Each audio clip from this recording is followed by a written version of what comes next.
గారి కూటమి ప్రభుత్వం ఎంత హాస్యాస్పదమైనటువంటి విషయాలను అక్కడ చేస్తున్నది అంటే జగన్మోహన్ రెడ్డి గారి పర్యటనలో ఆయన దగ్గరికి ఎవరు రాకూడదు, ఆయనెవరు చూడకూడదు, ఆయనతో కలిసి ఎవరు కూడా అనుసరించకూడదు అనేటువంటి విషయాలన్నింటి పట్ల ఆయన గారికి పూర్తి అనుకూలమైనటువంటి నిర్ణయాలు తీసుకునేటువంటి పోలీసు అధికారుల యొక్క చర్యల కారణంగా నెల్లూరు పట్టణాన్ని పూర్తిగా అష్టదిగ్బంధనం చేయటమే కాకుండా కొవ్వూరు నియోజకవర్గం నుంచి వచ్చేటువంటి పల్లె మార్గాలన్నింటినీ కూడా పూర్తిగా తమ అధీనంలోకి తెచ్చుకొని అయినా కూడా జగన్ గారి అభిమానులు వస్తారన్నటువంటి ఆలోచనతో జేసీబీలు తీసుకొని గుంతలు కొట్టేస్తున్నారు. ఈ గుంతలు కూడా ఆ రోజు చంద్రబాబు నాయుడు గారు 1999-2004 మధ్యన ఆయన పరిపాలించినటువంటి కాలంలో ఇంకుడు గుంతలు తవ్వినట్టుగా పోలీసు వాళ్లు ఈ కొవ్వూరు నియోజకవర్గంలో అనేక చోట్ల ఆ రహదారులలో ఎవరు కూడా రాకుండా ఇంకుడు గుంతలు లాగా ఆ జేసీబీలతో కొట్టేస్తున్నారు. ఆశ్చర్యం ఇది, ఎంత దారుణమైనటువంటి విషయం. రోడ్లను వేయాల్సినటువంటి వాళ్లే రోడ్లు లేకుండా చేయటం. ఆ మార్గంలో కేవలం రాజశేఖర రెడ్డి గారు, జగన్మోహన్ రెడ్డి గారి అభిమానులు మాత్రమే వస్తారా?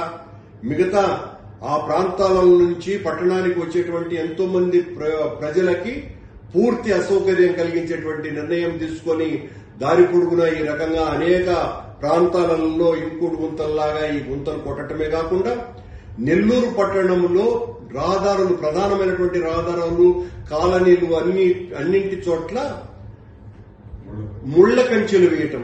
ముళ్ల కంచెలు వేసి ఎవరు కూడా దాన్ని దాటి జగన్మోహన్ రెడ్డి గారిని చూడడానికి వచ్చేదానికి అవకాశం లేకుండా ఈ తతంగం అంతా ఈ రోజు నెల్లూరు పట్టణ పరిసర ప్రాంతాలన్నింటినీ చూస్తే చాలా మంచి హాస్య నాటకం పోలీసు వాళ్ల చేత చంద్రబాబు గారు వేయిస్తున్నట్టుగా అనిపిస్తుంది. అత్యంత ప్రజాదరణ కలిగినటువంటి నాయకుడు ఒక ఆయన వస్తూ ఉంటే ఆయన వచ్చే సందర్భంగా ఆయన వెనకాల ఎవరు రాకూడదు, ఆయనతో పాటు ఒక 10 మంది కూడా రాకూడదు, ప్రసన్న కుమార్ రెడ్డి ఇంటి దగ్గర 100 మంది కంటే మించి రాకూడదు అని 3 రోజులుగా అందరికీ నోటీసులు ఇస్తున్నారు, గృహ నిర్బంధాలు చేస్తున్నారు. ఇవన్నీ కూడా చేస్తున్నారు కదా.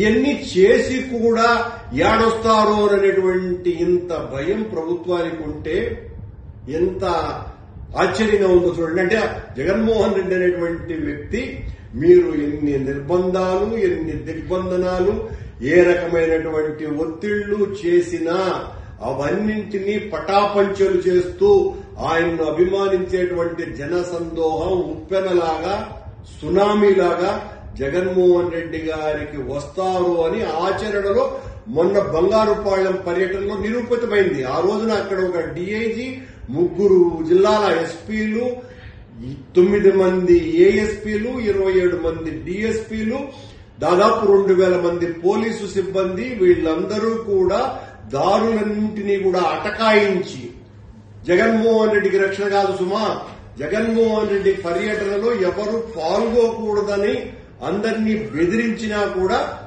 వేలాది మంది తరలి వచ్చినారు.